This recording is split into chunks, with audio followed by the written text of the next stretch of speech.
ጤና ይስጥልን ተመልካቾቻችን ከአማራ ሚዲያ ኮርፖሬሽን ጎንደር ስቱዲዮ የሰዓቱን ዜናዎች ይዘን ቀርበናል። ከዜናዎቹ ጋር ተስፋዬ አይጠግም ነኝ። አብራችሁን ቆዩ። ጎንደር ዩኒቨርሲቲ ለጤናው ዘርፍ በሰጠው ትኩረት የመረጃ አብዮት ተቋም በመባል መሸለሙን የጤና ሚኒስትር ዶክተር መቅደስ ዳባ ተናገሩ። ጎንደር ዩኒቨርሲቲ በሰራቸው የጥናት ምርምርና ማህበረሰብ አቀፍ አገልግሎት ቀዳሚ ከሆኑ 8 ዩኒቨርሲቲዎች ውስጥ መመደቡን የዩኒቨርሲቲው ፕሬዝዳንት ዶክተር አስራት አጽደወይን ተናግረዋል። ተጨማሪውን ከደስታ ካሳ እንከታተል። ያላችሁ እንኳን ለዚህ ክብር ለዚህ ማዕረግ ለዚህ ቀን አደረሳችሁ። ጎንደር ዩኒቨርሲቲ ዓለም አቀፋዊነትን የተላበሰና ከተቋማት ጋር ያለው ግንኙነት የላቀ መሆኑን በተማሪዎች የምረቃ መርሃ ግብር ላይ ንግግር ያደረጉት የዩኒቨርሲቲው ፕሬዝዳንት ዶክተር አስራት አጽደወይን ተናግረዋል። በዚህም በኢትዮጵያና በአፍሪካ ከሚገኙ ከፍተኛ የትምህርት ተቋማት ተርታ መመደቡን ዶክተር አስራት ተናግረዋል። በማስተማር በማህበረሰብ አገልግሎትና በምርምር ዘርፎች ባሳየው የላቀ አስተዋጽኦ በሀገራችን ቀዳሚ ከሆኑ 8 የምርምር ዩኒቨርሲቲዎች መካከል እንዲመደብ አስችሎታል። በዘንድሮ ዓመት ከሀገራችን ከፍተኛ ትምህርት ተቋማት ሁለተኛ እንዲሁም ከአፍሪካ ቀንድ 4ኛ ደረጃን በመያዙ አሁን ያለንበት ስኬት ብቻ ሳይሆን የወደፊት እቅዳችን ተገቢውን ፈር መያዙን በአግባቡ ያስገነዝባል።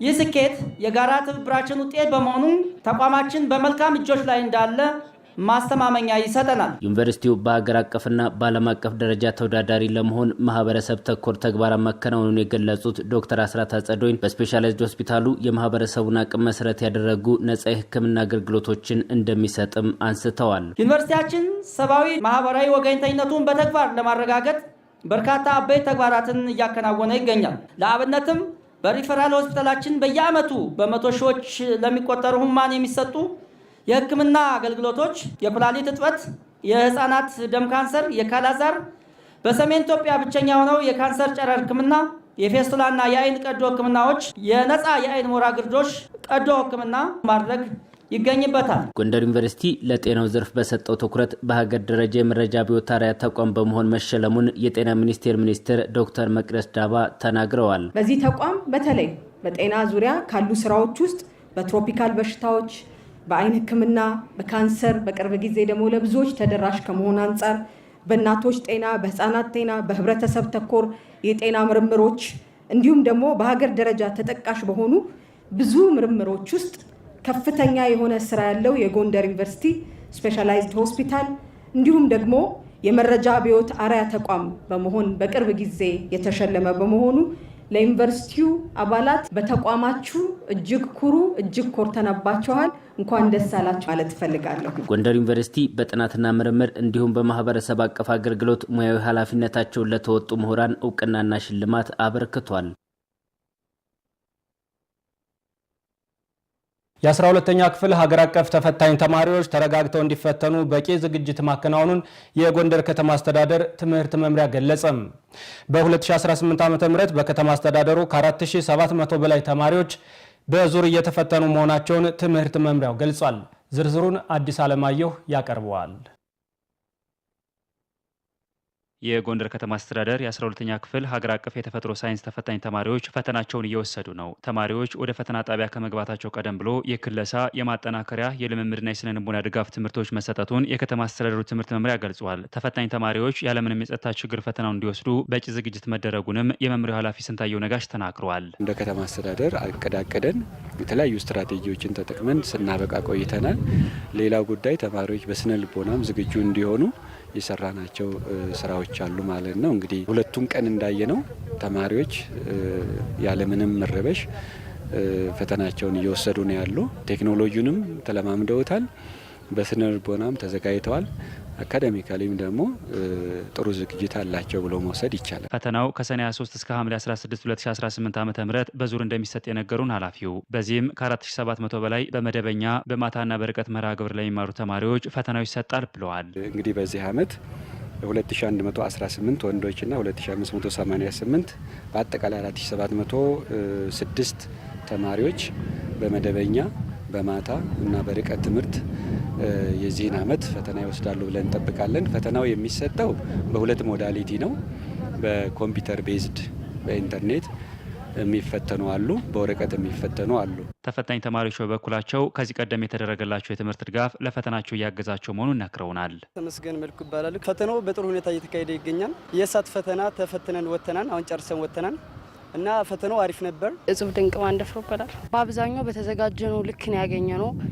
እንዴት ነው ትምህርት ቤታችን ለኛ ባደረገልን የልምምድ ጊዜ የሞዴሎችን ኦንላይን የመውሰድና ኢቭን የሆነ ችግር ቢፈጠር እንኳን በሚል የወረቀት ፎርም አሞላል እንዴት መሆን እንዳለበት ሁሉንም ብዙ ጊዜ ስንሞክር ስንለማመድ ነበር የተለማመድነው። ሲስተሙም መፈተኛ ዌብሳይታችንም ራሱ ነው። ምንም አልከበደንም። ስሜ ዮሐንስ አምባቸው ይባላል። የ12ኛ ክፍል የፋሲለደስ ተማሪ ነኝ። ያፈታተኑ ሁኔታው አሪፍ ነው። ሁላችንም የግላችን ነው እንሰራ። መምህር ሰለሞን ደበበ ከኦሮሚያ ክልል አርሲ ወረዳ ተማሪዎችን ለመፈተን የመጡት እሳቸው እንደሚሉት የተፈታኝ ተማሪዎች የፈተና አወሳሰድና የቴክኖሎጂ አቀባበላቸው መልካም ነው። ሬጉላር ተማሪና ናይት ተማሪ ነው እዚህ እየተፈተነ ያለው። ዲስታንስ አለ። እነኚህ ሶስቱ ናቸው እየተፈተኑ ያሉት። በነገራችን ላይ ሁሉም ፈታኝና ሱፐርቫይዘር እና ቺፍ ደስ ያለው ነገር አለ። አንድ ነገር ምንድነው? ሬጉላር ተማሪዎቹ በተለይ ዌል ዲሲፕሊን እንዲሆኑ ናቸው። የሚባሉትን ነገር ቶሎ ነው አክሴፕት የሚያደርጉት። ቴክኖሎጂውን በደንብ አዳፕት አድርገውታል። ያለው አጀስትመንትም በጣም ምርጥ ነው። ደስ የሚል ነገር ነው። በሰዓታቸው ይገኛሉ። ተማሪዎች ፈተናቸውን በተረጋጋ መንፈስ እየወሰዱ መሆኑን በቅኝታችን ታዝበናል። በዘንድሮው የክረምት በጎ ፈቃድ አገልግሎት ከ287 ሺህ በላይ ማህበረሰቦችን ተጠቃሚ ለማድረግ እንደሚሰራ የምዕራብ ጎንደር ዞን ሴቶች ወጣቶችና ማህበራዊ ጉዳይ መምሪያ አስታወቀም። የበጎ ፈቃድ አገልግሎቱ የማህበረሰቡን ችግር ከማቃለል ባሻገር የመደጋገፍ እሴቶችን ለማጠናከር ያግዛልም ተብሏል። ዘገባው የኤልያስ ጋሻው ነው። ደረጀ ደርበው እንደሚከተለው ያቀርበዋል።